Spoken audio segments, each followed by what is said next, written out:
बातमी आहे महाशिवरात्रीची। बुधवार दिनांक 26 फेब्रुवारी रोजी पिंपरी चिंचवड शहरातील धनेश्वर महादेव मंदिरामध्ये महाशिवरात्री निमित्ताने पिंपरी चिंचवड शहरातील भाविक भक्तांनी दर्शनासाठी मोठी गर्दी केली। महाशिवरात्री निमित्ताने धनेश्वर महादेव मंदिरामध्ये फुलांची आकर्षक सजावट करण्यात आली होती। तसेच येणाऱ्या भाविकांकडून महादेवाची पूजा अर्चना करण्यात आली। हार, फूल त्याचबरोबर बेल महादेवाला भाविकांकडून अर्पण करण्यात आले। महाशिवरात्री निमित्ताने या मंदिरामध्ये भजन आणि कीर्तन कार्यक्रमाचे आयोजन करण्यात आले। तसेच मंदिर प्रशासनाकडून येणाऱ्या भाविक भक्तांसाठी साबुदाणा खिचडीचे व राजगिरा लाडूचे प्रसाद ठेवण्यात आले होते, ज्याचा लाभ भाविकांनी घेतला। तसेच या मंदिरामध्ये आलेल्या भाविक भक्तांनी आपला आवाजशी बोलताना महाशिवरात्री निमित्ताने आपली प्रतिक्रिया दिली आहे। या संपूर्ण बातमीचा आढावा घेतलाय आमच्या प्रतिनिधी सृष्टी असाटी यांनी। पाहूया।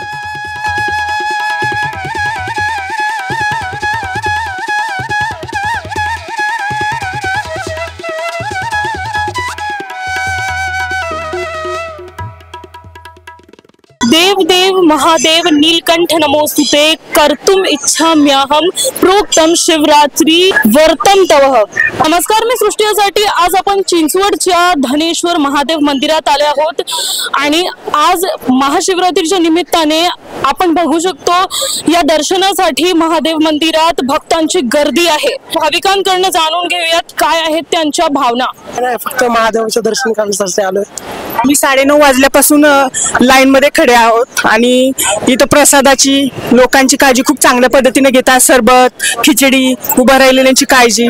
आता आम्हाला नंबर कधी येईल काय माहित। खूप प्राचीन मंदिर आहे आणि लवकरच आमचं दर्शन होईल। आमच्या ते विश्वकर्मा सेवा समितीची मोफत मध्ये सरबत पाण्याची व्यवस्था केलेली आहे। हा दरवर्षी करतो मी। हा 10-11 वर्षापासून चालू आहे ते। आणि इकडे मस्त व्यवस्था आहे, मंदिराची पण व्यवस्था चांगली आहे आणि सर्व लोकांचे नियम कानूनचे पालन करतोय, हेच आपल्याला बोलायचं। महाशिवरात्रीचं महत्व म्हणजे असं एक आपल्या पिढ्यानपिढ्यापासून महाशिवरात्रीचं महत्व, देवादिदेव महादेवाचं महत्व आहे की आपल्याला ते जेणेकरून बाबा परिवारामध्ये याच्यामध्ये आपल्या एक सणा त्योहारासारखं म्हणजे सणासारखं आहे महाशिवरात्रीचं महत्व। एक उत्साहाचा आनंदाचा दिवस आहे महाशिवरात्री। नमस्कार, माझं नाव सौरभ आहे। गेल्या अनेक वर्षापासून मी शिवरात्रीचा उपास करतोय। तर महाशिवरात्रीचं महत्व असं सांगण्यात येईल की याची भरपूर प्रचिती आहे आणि शंकराला जे काही तुम्ही मनापासून मागाल किंवा महादेवाला जे काही तुम्ही मनापासून मागाल ते लगेच फळ मिळतं तुम्हाला। फक्त मनोभावे सेवा करावी लागते, बस एवढंच, आणि प्रामाणिकपणे राहावं लागतं एवढंच। आमचं भजनी मंडळ आहे श्री साकार महिला भजनी मंडळ बिजली नगर आणि आम्हाला दरवर्षी ते भजनाची संधी मिळते।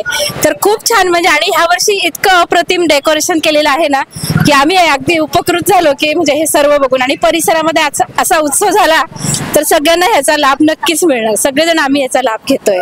काय काय सांगाल, सकाळपासून किती काय कार्यक्रम साजरा झालेत आणि अजून काय कार्यक्रमांचं आयोजन करण्यात आलंय? आता इथे मोठ्या प्रसादाचं आयोजन आहे इथे आणि जवळ बरीचशी 50च्या पुढे जो भजनी मंडळ आहे, प्रत्येक भजनी मंडळाला ह्या मंदिराने अर्ध्या तासाची संधी दिलेली आहे। आम्ही दरवर्षी येतो इथे भजनाला, तर आम्हाला खूप एनर्जी मिळते। यावर्षी तर खूप आनंद झाला आणि खूप उत्साहाने आम्ही भजन गायले सगळे। जास्त गर्दीचं खूप सुंदर नियोजन केलेलं आहे आणि फुलांची तुम्ही बघू शकता केवढी छान आरास केलेली आहे आणि भजनी मंडळाला स्टेज उपलब्ध करून दिलंय, त्यामुळे सगळ्यांनाही आणि प्रोजेक्टर समोर लावलेला आहे त्यामुळे बाहेरच्यांना समजतं। आणि ही गर्दीचं जे आहे ते गर्दीचं नियोजन करून व्यवस्था छान केली आहे यावर्षी। हा मोठा बदल आहे। रामकृष्ण हरी। धनेश्वर महादेव मंदिर हे प्राचीन शिवालय चिंचवड गावामध्ये आहे। या ठिकाणी मोरे गोसावींनी तपश्चर्या केलेली आहे आणि चाफेकर बंधूंनी रॅनचा जो वध झाला त्याचा शपथविधी या मंदिरामध्ये घेतलाय असं आख्यायिका आहे। त्या इतिहास आपल्याकडे त्याची नोंद आहे। आणि आता शिवरात्री निमित्त आपण या ठिकाणी आपले ज्ञानेश्वर महाराज जाधव आळंदीचे यांचा आता आपल्याकडे श्रीरामचरित्र सोहळा हा प्रवचनाचा कार्यक्रम सप्ताह ठेवलेला होता। आता त्याची समाप्ती आपली परवा दिवशी शिवरात्रीच्या दुसऱ्या दिवशी काल्याच्या कीर्तनाने होणार आहे। आजच्या या कार्यक्रमामध्ये सकाळपासून महाशिवरात्र पहाट भोपाळी ते भैरवी असा एक श्वेता करमरकर यांचा कार्यक्रम झाला। त्यानंतर गावातील सगळे भजनी मंडळ आणि त्यानंतर संध्याकाळी भक्तिगीतांचा कार्यक्रम ठेवलेला आहे। तसंच उद्या एक 10 ते 15 हजार लोकांचा आपल्या इथं अन्नदान सोहळा होतो। काल्याच्या कीर्तनानंतर कार्यक्रम संपणार आहे. मंदिराच्या तर्फे आपल्याकडे गोशाळा आपण गोपालन करतो. आज आपल्याकडे 40 ते 50 गिरगाई आहेत, त्यांचंही पालन आपल्या मंदिरातर्फे करता येतं. आणि त्याच्यामध्ये आपण श्रावणी सोमवार, महाशिवरात्र, चंदनउटी सोहळा आणि तुकाराम बीज असे बरेचसे कालावधी आपण त्याच्यामध्ये आपण बरेच कार्यक्रम घेतो. आपल्या प्राचीन काळापासून हिंदू धर्म असेल, इतर धर्माची लोक देखील शिवपूजनामध्ये पुढे असतात. आणि महाशिवरात्र हा सगळ्या शिवपंथ ज्याला म्हणतो, म्हणजे शिवाचे आणि वैष्णव या दोन्ही लोकांचा हा एक फार मोठा सोहळा असतो.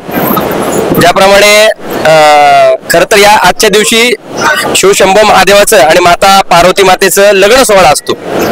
आणि आजची ही रात्र त्या दृष्टीने फार महत्वाची असते. काल रात्रीपासून आज लोक दर्शनाचा जास्तीत जास्त आजच्या दिवसाला फार महत्व देतात. शिवशंभो महादेवाची आजच्या दिवशी अखंड कृपा, शिवतत्व हे पृथ्वीवर जास्त प्रमाणात असतं. त्यामुळे जास्तीत जास्त लोक आजच्या दिवशी दर्शन घेऊन, अभिषेक करून, जास्तीत जास्त नामस्मरण करून या ठिकाणी दर्शनासाठी असतात या ठिकाणी.